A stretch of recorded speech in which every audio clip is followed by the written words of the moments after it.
Brad, what else would you change? Like, let's say you were running this, like you got put in charge of this, and which is, a very difficult position. Yes. Where do we go from here? Like, what else would you like to see that they're not doing? Okay, so what we learned from the 40s, 50s, and 60s is that one-size-fits-all policies are a really bad idea. The idea that we have a housing authority that built 30,000 apartments, and that there's one set of policies to govern who gets in and who doesn't throughout that whole 30,000 unit system. That what we learn is that people need all sorts of things. Some people need supportive housing. Some people just need a single resident occupancy model in the modern sense that's well run. Some families are large and do need might need a single family home that allows them, with some support, that allows them the space they need, and that we're not then concentrating youth in one place.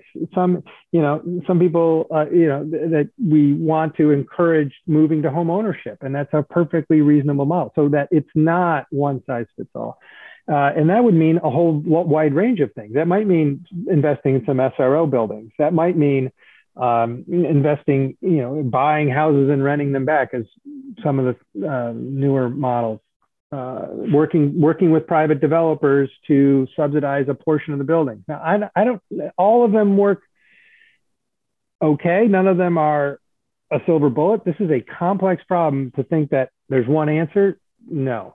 There's the set aside problem in the city, where it should be 10%, should it be 20% for some of these buildings? We're paying into a housing fund. What's happened with the housing fund? I don't know enough about that in the last 5 years to really give you a good answer. You probably have better people you can talk to on, absolutely have better people you can talk to on that. But just don't think there's one answer. But if I were in charge of the housing authority, Chicago Housing Authority, make the housing authority a developer that's much less that's not so scared. I mean, they're just trying to not repeat the mistakes of the past.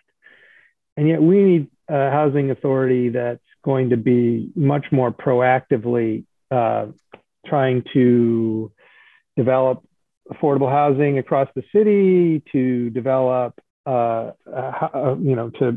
make sure that the properties they have become models, and to make sure that they're not, that they're a positive force, and that people think the housing authority, yes, not the housing authority, oh my God.